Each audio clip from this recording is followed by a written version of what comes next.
Please press the bell icon and like and subscribe to the channel. The World Cup in India has officially gotten underway. England and New Zealand, the last time finalists, faced each other in the opening match. And it was New Zealand who restricted England to 282 for 9 in the first innings at the Narendra Modi Cricket Stadium in Ahmedabad. There was much talk about the empty stands, about the lack of opening ceremony, but let's focus on the cricket at hand. And once again, New Zealand displayed great tenacity, great game awareness, and showed once again how to make good use of limited resources. The New Zealand team were without their skipper Kane Williamson, who is still recovering from the injury, and they were without their fast bowler Lockie Ferguson or Kyle Jamieson. So they were essentially playing two fast bowlers in Trent Boult and Matt Henry, and a relatively inexperienced spinner in Rachin Ravindra. Ishori was also not playing, and they had a few part-time players like Jimmy Neesham and Glenn Phillips, and their only frontline spinner was Mitchell Santner. Now, given the strength of the England batting lineup, a score of 350 was on the cards on this flat pitch at Ahmedabad. But once again, the difference that the Kiwis made was in those middle overs where they picked up wickets, and the captaincy of Tom Latham was decisive. And New Zealand once again showed how to make good use of limited resources. For instance, look at Glenn Phillips.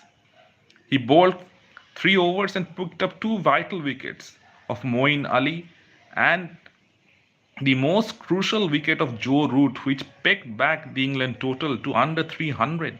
At one time, it was looking like they would get over 320 runs. And Glenn Phillips took that all-important wicket of Root in the 40th over, and as a result, they could restrict them to 282 for 9. Once again, it's very important for top-order players to know how to bowl. Most teams nowadays have players who are actually three-dimensional. Glenn Phillips is an example of that. Only the Indian team, no batter in the top 5 actually bowls, and that's a huge disadvantage. And in a big event like this World Cup, it is these few crucial overs that might make the difference. England started well with Johnny Bairstow and David Malan up front, and Malan was dismissed by Matt Henry pretty quickly, but Bairstow was looking good, and on this flat wicket, anything above 300 is a par score. You have to get some extra runs, especially in a night session when there is dew and when the ball will come onto the bat more easily. And given the strength of the English lies in their batting, not in their bowling. They are playing with essentially 3 regular bowlers in Mark Wood, Chris Wokes, Sam Curran, and a spinner in Adil Rashid. Sam Curran is a great T20 bowler, but he is still to prove his mettle in the 50-over game. So this 282 for 9 is a way below par score. And England have only themselves to blame because they kind of gifted their wickets away. A player like Harry Brook, who has struggled in the IPL, once again he got off to a good start. He was 25 of 16. He had hit the last 3 balls for boundaries and the last one for a 6, and yet still he wanted to hit another ball into the stand and got out in the deep. He got a start, and as his team was gaining momentum, he kind of threw his wicket away. The same thing can be said about Josh Butler as well. Right at the time when England was about to gain momentum, right about at the time when they were about to launch the onslaught on New Zealand, he edged a ball of Matt Henry to Tom Latham. Once again, Latham was very instrumental in bringing about his changes because he didn't have a lot of options tonight. New Zealand got off the jail today because they were playing with 3 bowlers essentially, and Glenn Phillips was a part-time off spinner. Anyone who was looking at that match would be disappointed that England didn't score at least 350 runs. 282 on that pitch at Ahmedabad isn't good enough. Joe Root, the only England player who crossed 50. And guess what? He's a proper batsman. It was around Root that the entire England batting revolved. He would be disappointed in the way that he got out trying to reverse sweep a ball of Glenn Phillips. But if you live by the sword, you will die by it. Previously, he had hit a ball for six of the reverse sweep of Trent Bolt. He's pretty good with the reverse sweep, but given the situation of the game and given the stature of player that he is, probably he should have taken a little more of the responsibility. And especially with a player like Ben Stokes missing in the middle order, Root should have tried to at least bat out till the 45th over. England were 6 wickets down when Root tried to play an audacious shot and got out in the process. Now England team, and they are known for their hitting throughout. Everyone, right down to the number 11 batsman in Mark Wood, they can handle the bat. Adil Rashid has first-class hundreds, so they can go hard at the bowling. But New Zealand shows that if you can take continuous wickets in the middle, even a team like England, they can stutter.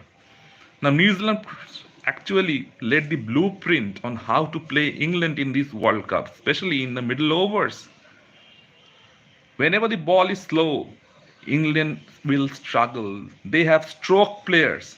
They don't have players who play spin very well, apart from Joe Root, apart from Johnny Bairstow. No other player in that England batting lineup plays spin well. And if the ball is not coming onto the bat against quality spinners, they are bound to struggle. Now New Zealand, despite not having Kane Williamson today, have a very good chance of chasing this total down. They will be extremely pleased to have restricted England to under 300 on that pitch. And they should try and chase this total with some overs to spare, because in the night time it is only going to get better. We have seen in the IPL, in the matches that happen at the night time, totals are extremely difficult to defend over here, and there are no demons in this pitch. It is coming onto the bat. It will come onto the bat even more nicely in the evening. And England have Mark Wood, Sam Curran and Chris Woakes. Among the three of them, Sam Curran is the one who swings the ball, and both Woakes and Wood are much hit the deck type of bowlers. And with only one specialist spinner in Adil Rashid, New Zealand should fancy their chances. They have played 2 practice matches in Hyderabad, so they are pretty much well acquainted with the pitches in India. And in both those matches, they have scored good runs.